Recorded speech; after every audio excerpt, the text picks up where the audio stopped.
Hey everyone!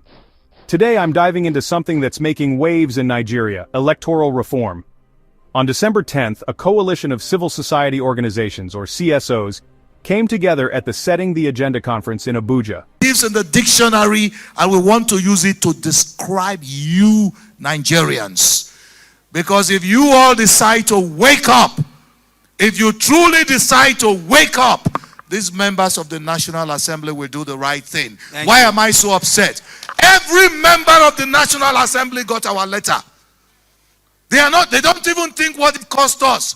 Every senator, every member of House of Representatives, we went to their offices one after the other and gave them a letter for electoral reforms. They are not here today because they know that the majority of you people are so stupid, and no matter what they do, they get away with it. So we need to put an end to our collective stupidity. Thank you. Thank you. Their mission? To push for major changes in Nigeria's electoral laws. So, what are these CSOs calling for? High Chief Peter, may please take your 60 seconds. The honorable members, I want you people to look at Section 132, Section 105, Section 64 of the Constitution, so that we can be able to have our elections conducted in one day. It will take a lot of rigging away. And then we need to also take from the Electoral Commission of the Republic of Ghana. When the woman says the election starts at the polling unit, we all know that. Votes are cast at the polling unit. Votes are recorded at the polling unit. And we must talk to political party. We know where political party short for is. And why we've been advocating for Justice Uwe panel report that the election management body should be unbundled is the fact that we know they are really overburdened. I've been there. I've served as IPAC chairman twice, National Secretary of IPAC twice. I remember in 2019, the INEC chairman called me when the election was postponed.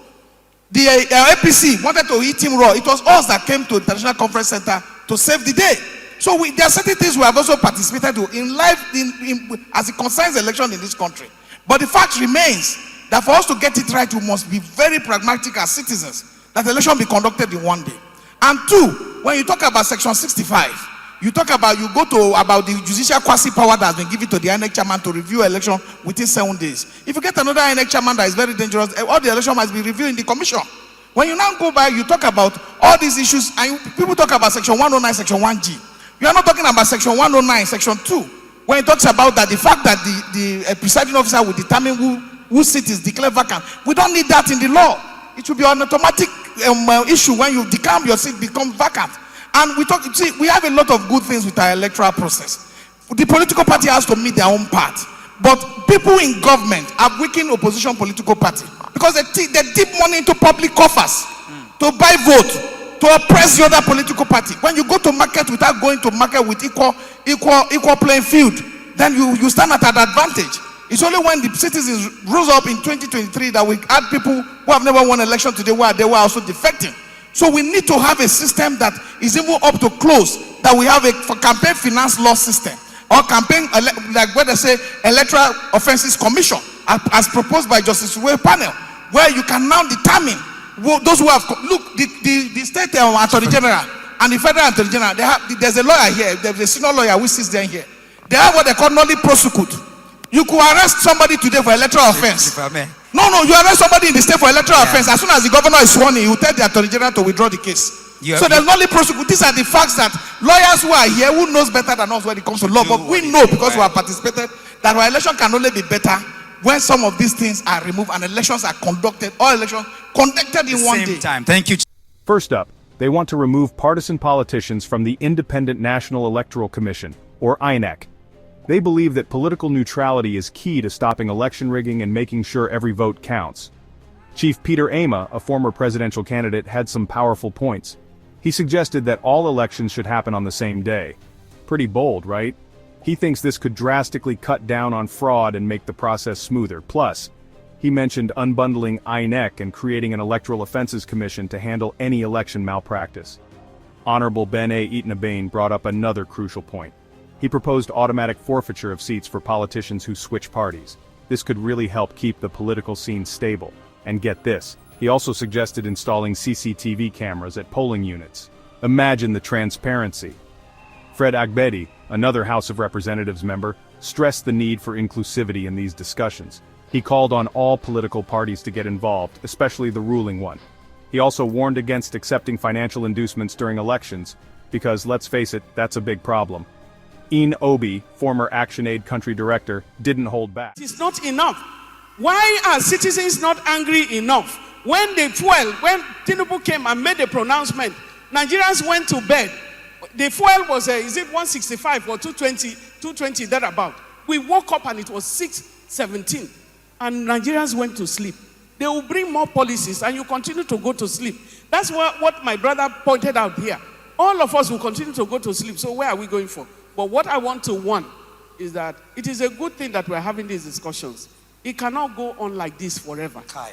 We are not allergic to other rules. We can call for alternatives.